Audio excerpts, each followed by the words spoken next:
Consumers' lives are entirely built on money. Materialism does not equate to happiness. It is merely a form of buying objects excessively that are not a necessity nor the sole factor that leads to one happiness. And what is the main goal someone wants to achieve in one's life? Of course, it's to achieve happiness, and consumers would never have a chance to achieve this.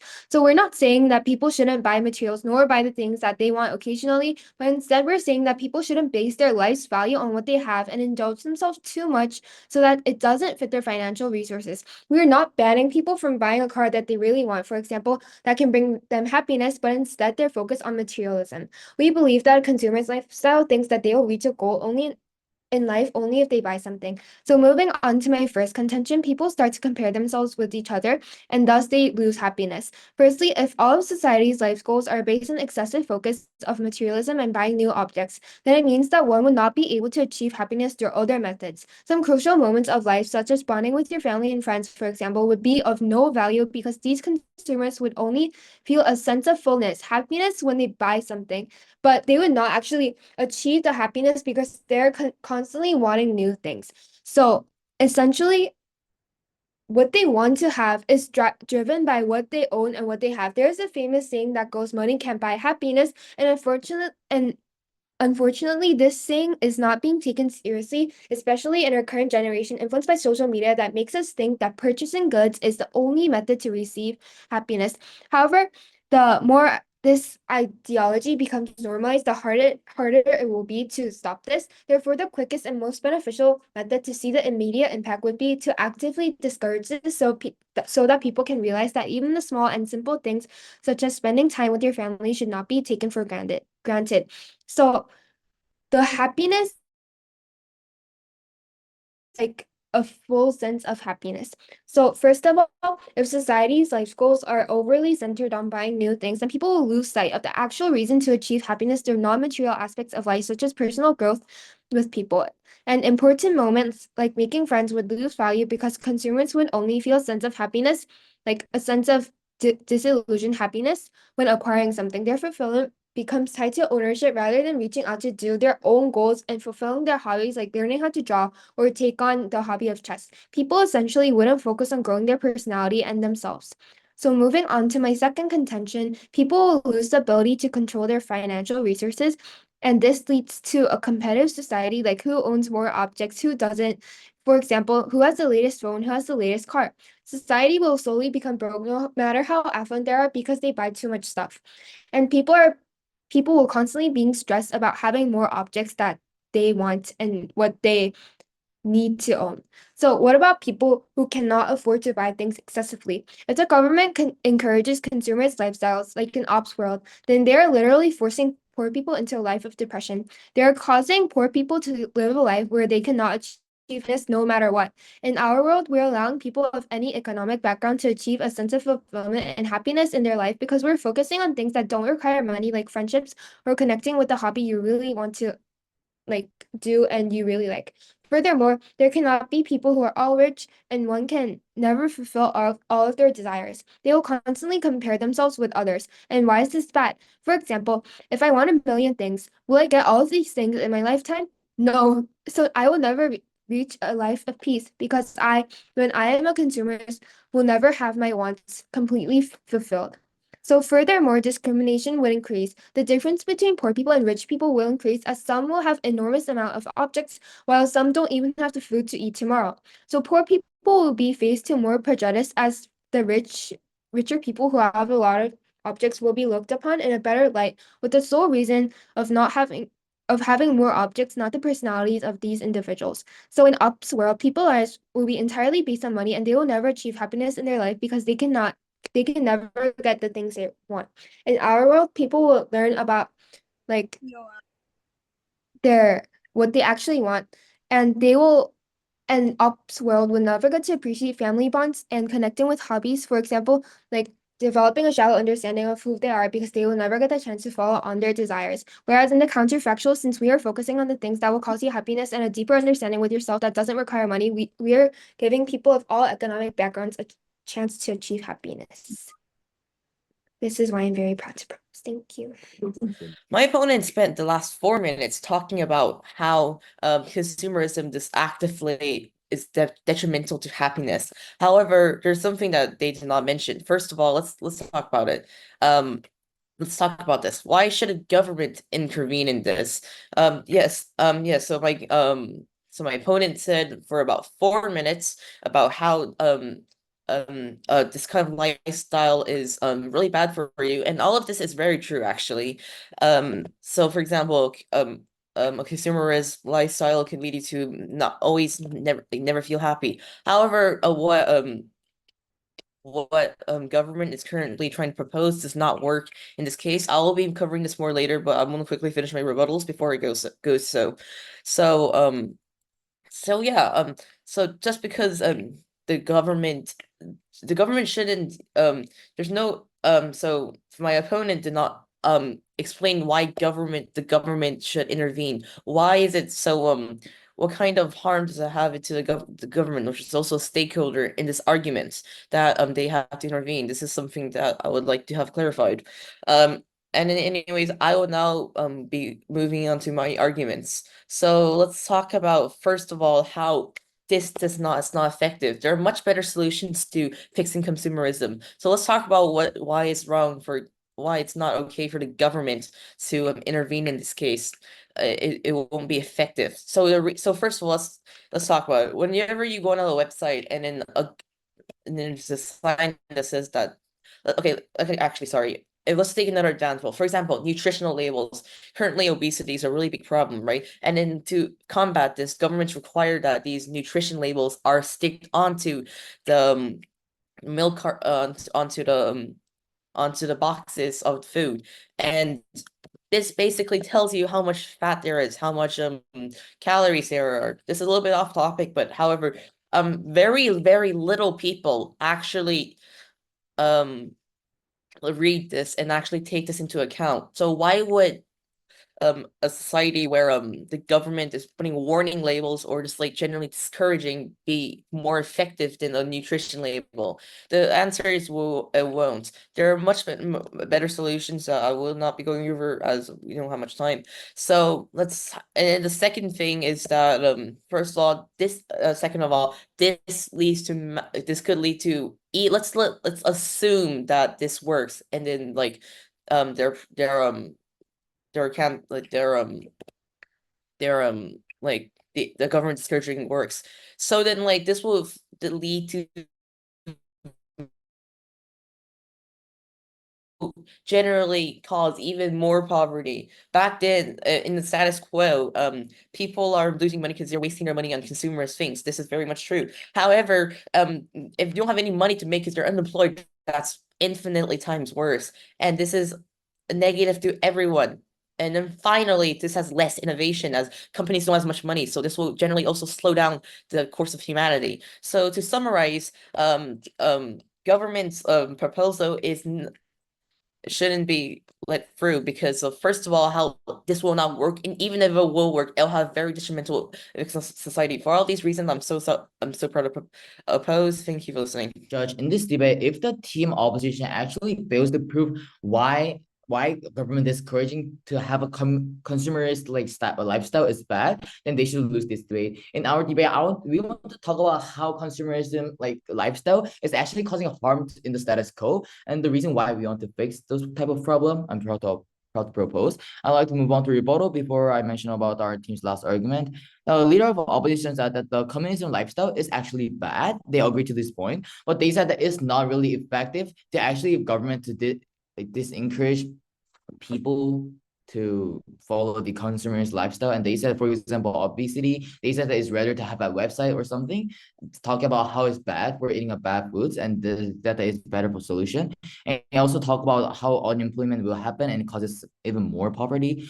But what team opposition is lacking in this point is that the website saying about how eating bad foods, like it's like, to be clarified, like the meaning of governments discouraging people to like overuse their money to buy the materials is the similar way of the team opposition mentioned. For example, government can also make a website talk about how eating of fast foods are bad for the obesity and how it is actually bad for our health. Like it's also the way of government using a discouragement, right? So I would like to clarify this point. And also they mentioned that unemployment happens and it'll make people to like suffer because of the poverty. But we want to weigh this point about which one is important, unemployment or the having a bad social value. Our prime minister already mentioned about how people's relationship can be worsened because of the consumerism lifestyle, right? Our prime minister mentioned about how people start to value the money, like financial resources over morality. And we already talked about how the social value will start to change due to the consumerist lifestyle, right? And our team believes that if people start to overuse their financial resources on spending, like buying the materials, it'll also lead to the poverty, especially for those poor people, which should be mentioned in my last argument. So our team believes that poverty problem also happens on their side, and also poverty problem also happens on their side, but even on their side, the social value changes, and we don't want those type of bad social values to exist in the status quo, right? So our team believes that if we weigh this point about the negative effects coming out from our side and their side, our team believes that our side is at least better compared to their side. And now I'll move on to our team's last argument about how it creates the bad social value. In the status quo, consumers are too focused on materialism and spending a lot of time on unloading those materials in the social media. And as our prime minister mentioned, because people are keep getting exposed to those type of contents, people start to compare themselves with the person in the content and think, why can I have those? And start to follow the trend of the consumerism. Happiness is not all about having a lot of material that is expensive or valuable. However, the problem we recognize here is that due to the consumerism style, people start to think that having lots of luxury goods and designer bags means a great person compared to different people. And there are several negative impacts from here. First, poor people are likely to lose in the competition of being shown as a good person in this type of situation.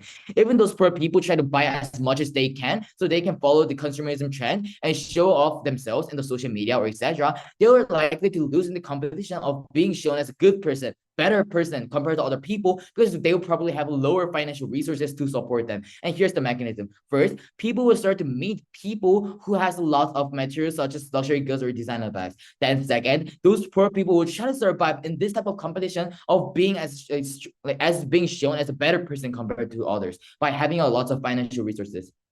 I like those materials like designer bags. Third, poor people will start to overuse their financial resources. And fourth, poor people will eventually suffer due to the overuse of financial resources, or rather lose the competition of shown as a good person, right? And the second negative impact is about the money over morality problem. Our team believes that the matter that chooses the person as good person is based on the morality. However, in their world, in the world where the consumerism is starting to become a trend, as mentioned, people will think that having lots of financial resources are the better people who are just kind and gentle. And this characterizes the kind and gentle person as a rich person, but not through the morality. And we regret this type of situation because we don't want people to view others. We don't want people to view others based on the financial resources or financial supports, not based on the morality, right? So our team regrets this type of social value happening from their side. So we're very proud to propose. I'm the second speaker of the opposition side, and before I start my speech on the economic consequences from this motion, let me just give a few rebuttals first. Okay, so the opponent has said that they say that poor people love to show their wealth to pretend that they are a better person. But there are many examples in this life, in our world, that being richer and having more goods, having more handbags, having more jewelry doesn't mean that you're a better person. It doesn't mean that you're a kinder person either. So let me give two examples of why this is not true. So first of all, everyone knows that there's a rich guy called Elon Musk. He's like the richest guy in the world right now, right? So Elon Musk is famous for being super rich, having billions of dollars, but then everyone, or at least most of the people, know that he's actually not a good person. He's a mean person, a nasty person, really aggressive against with all even his like colleagues and those stuff. Everyone knows he's a nasty person, even though he's so rich. That's the first example of why the opponent's point isn't true. The second example will be that right now everyone will have seen that there are many people who like clean the ground in the public places, but then everyone still nowadays respects them. They respect them with the heart because they're helping the public, they're helping the society. They respect the poor people too. Okay, yes, your POI. we never really mentioned that those poor people are pretending to be a rich people, right? And we said that those poor people will rather suffer because of the competition, right? Can you please make a repoint on this point? Okay, so these poor people buy more stuff to pretend that they are richer. That's true, right? And that's your point. And then because they pretend to be richer because the proposition side believes that when you are richer, you look more kinder, you look like a generous person. And this is definitely not true.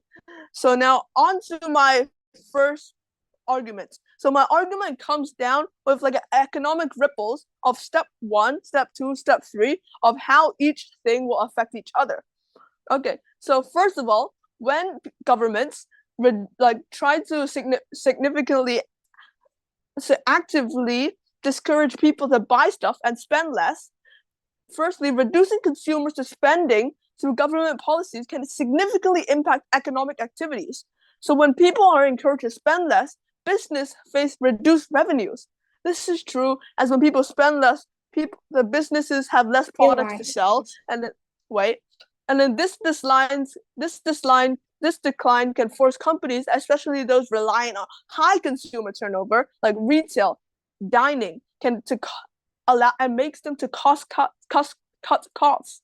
These cuts mean that often people lose their jobs and then reduce hours of the business working or even closures.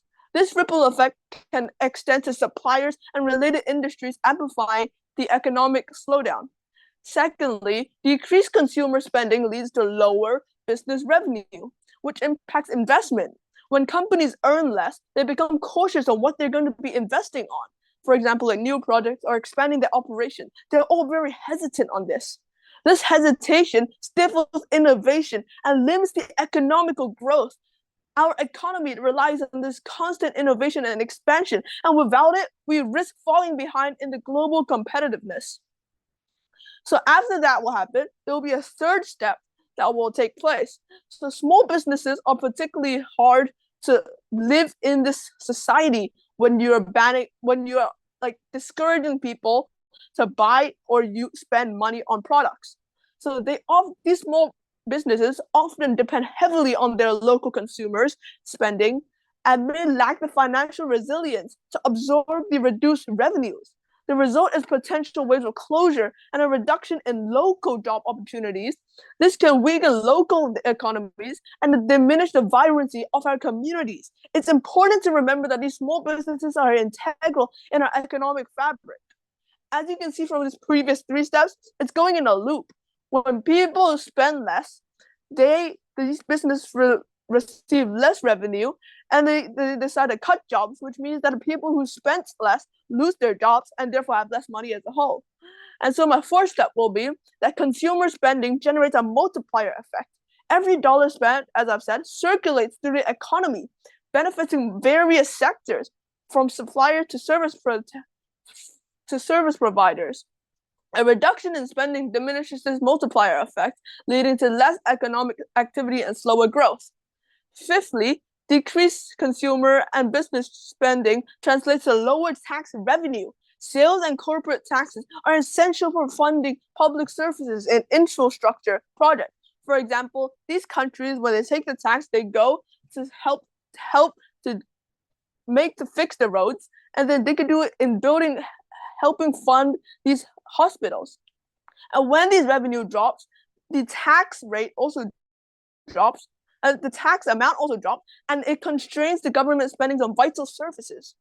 So lastly, efforts to discourage consumerism might undermine consumer confidence. If people perceive these measures as a sign of economic instability, they may further reduce their spending, exacerbating the economic downturn. High consumer confidence. Mr. Speaker, materialistic mindset is a cause for negative effects, such as thinking that buying objects is the key to a happy life. When we as the government team, we would like to avoid populism and normalizing this idea. Especially in our generation today, countless people hold a materialistic mind and we believe that the opposition is doing nothing but harming this issue even more. As the government whip in this debate today, I'd like to present 2 clashes as to why we believe that the government should discourage consumerist lifestyle. Our first clash is the long-term effect. The opposition side has mentioned that when the government tries to actively discourage people, this will impact the economy and there'll be like lower business revenues. However, I strongly disagree to these points because obviously we're not saying that we should ban people from buying expensive products or products. Rather, we would like to stop this growing trend of gaslighting people into believing that buying these products is the only key to happiness. Therefore, if you're rich and financially capable to buy expensive products, we have no issue. However, we believe that it is extremely important for people to realize that happiness can literally be everywhere around us rather than always constantly wanting more and more from products. Additionally, the opposition fails to provide us with an actually effective method, whereas not only were we able to provide why this is a good method, but also why this method is necessary. Furthermore, the opposition never mentioned is continuously only mentioning that this will harm the economy, whereas they're not really actually mentioning that in their world this will actually harm the people also. So this is why we take this first clash home with us today, and our second clash is whether or not this is a good method. The opposition side has mentioned that for example they put warning labels on small foods, but no one reads them anyway. So why would a warning label be more effective, and that there's no need for governments to intervene for this. However, I strongly disagree to these points because firstly, I would like to re-clarify that why we believe that government support is necessary. So of course, we are not going to do something so little such as put a little warning sign, because we will make the government actually constantly bring this point up to make this a reality, the exact job and the purpose of a politician. So why do we need the government's help? Again, government can be a huge support in spreading news and the harm of having a materialistic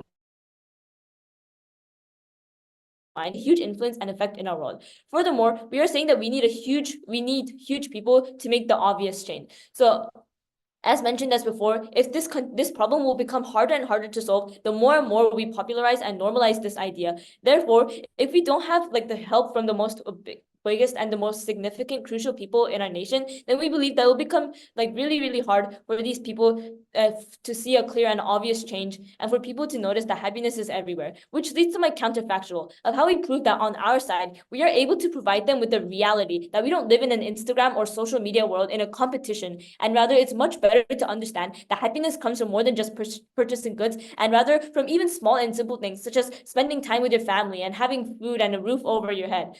We believe that the more and more this ideology grows and grows, the people will believe that these things are just taken for granted, and wish for just these things more and more instead of appreciating what they have currently. Thus, we take this final clash home with us today, and are very proud to propose. Thank you. Consumer demand drives innovation and competition in the marketplace, leading to the development of new products, services, and nowadays technologies. As the opposition, we strongly believe that government shouldn't actively discourage consumers. To clarify, actively discouraging typically refers to taking deliberate actions or measures to prevent or dissuade someone from engaging in a particular behavior. The clash in the whole debate is consumerism beneficial to people and the society, and whether government intervention is advantageous to the majority of people? Now, I would like to state my rebuttals. The opposition side stated, consumers do not achieve happiness. They shouldn't center around materialism. They should center more on other relationships. As the proposition side, as our side, we would like to say happiness and discouraging consumers do not have a direct relationship. The proposition guaranteed us that if consumerism exists, people will undoubtedly neglect other relationships, which is very untrue. Consumerism can sometimes prioritize material possessions and individual desires. It does not inherently preclude individuals from maintaining meaningful connections with others while getting materials. And additionally, even if they do not gain happiness from excessive buying or other materials. Why? However, by not allowing people to buy materials they want, people will eventually protest. They will cause anger and irritation. It is much more worse than not gaining happiness but having those negative emotions. The second rebuttal, people will lose control of their individual economy and stressing others out who cannot afford items. It will create unfairness among poor people. We would like to say, even if the government actively discourages consumerism, does that mean that people in poverty can become wealthy? They can come out of poverty or their misery. It does not have It does not have direct relationship. By discouraging or encouraging consumers, it has no direct relationship of helping those poor people. I will further prove why in our world poor people can be more benefited. It is essential to consider the complexities and nuances of this issue. It is consumerism that drives economic growth and promotes international trading. If a country is wealthy, they have more resources to give their people.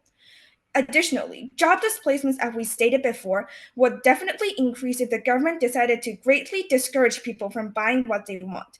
This is much more worse than wasting their money on items which many people will not have a job to even support their family. And why is our world better for the society and for most people's well-being? We believe people have the freedom to choose materials they buy. Actively discouraging consumerism lifestyle is not beneficial for the majority of people. Government intervention to discourage consumer could be seen as infringing on personal freedom and autonomy. Lastly, I would like to say why we win this. Sorry, I do not have enough time. Why we win the clash. Compared to the proposition's role, where government is putting on intended discouragements on consumers on most people, which they claim is beneficial for people's well-being, and to our role, where we let people choose the items they want to purchase and prioritize their well-being immediately, while promoting innovative changes. Our road is much more beneficial not only for people's short-term happiness, but also for the long-term national economic benefit. Additionally, it is better in the opposition's role where encouraging consumerism can foster a dynamic community that benefits all other consumers through greater choice of improved quality of goods and services. We believe that this is the main goal that the government in most countries nowadays is working towards, and it cannot be accomplished in the proposition's world.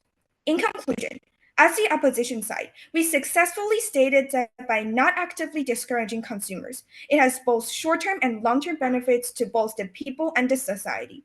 Therefore, judges, opposition would like to say we can win this debate. Thank you. Hello, I am the reply speaker of this debate of the opposition side, and I have identified two main clashes in this debate. So the first one is which side brings more happiness? The second one being the quality of goods and services. So why am I saying the clashes of happiness? Didn't the proposition side state many times that by reducing the amount of goods people buy, this can change their mindset and bring happiness through spending time with their families and kids or those things? But haven't they thought about the long-term effects when people in the economical world, the economical impacts that their motion brings? The economical impacts allows quality goods to be reduced and people to lose many jobs as there are less money that the businesses get from revenue. And then with reduced jobs that people get, people will not have the money to do anything. They don't have any money to do anything. And without the money, they'll probably have a really bad lifestyle. And then that will bring the sadness, all the things that, and that world will not bring any happiness to anyone at all. And we believe that if the world has still a stable economy, everyone, or at least 99% of the people, will still be happy in some way, winning that we win the happiness mental clash. The second one will be the quality of goods and the quality of life. So when the economy is stable, people try to improve the amount of goods, improve the quality of goods, as they want to compete against other businesses to win their customers. And when these qualities of goods are increased, the quality of life is also increased. And so we believe we have also won this clash, as the opponent have stated nothing on the quality of life except for happiness, which we have rebutted so clearly, and we have won that clash too. And so we believe we have won this debate because of both the clash in happiness, which the opponent proposition side keeps on stating that is their main point, and the quality of the goods and service and life. And so we believe we win this debate. Thank you. As a government reply, I would like to come up with the two issues and talk about why our team win this debate. First of all, the first clash is about who makes the better society. Our deputy prime minister argued about how those poor people will suffer because of the competition about who has the luxury materials. And however, the team opposition tried to make a rebuttal on this point, but misunderstood the argument and failed to make a response. It's not about those people pretending to be a rich people. Our deputy prime minister already clearly stated that those poor people will fail and lose in the competition because they cannot actually be a rich people in this type of situation, right? And due to the expectation of the people that people with more financial resources are better, those people, poor people, are likely to suffer, as our deputy prime minister mentioned. And our prime minister also argued about how people will lose self-confidence due to the consumerism trend, and people will start to compare with each other and try to buy more and more things, and leading to a loss of ability to control their financial resources, right? And however, their team seems to be ignoring this negative impacts and only focusing on the economical benefit they can take,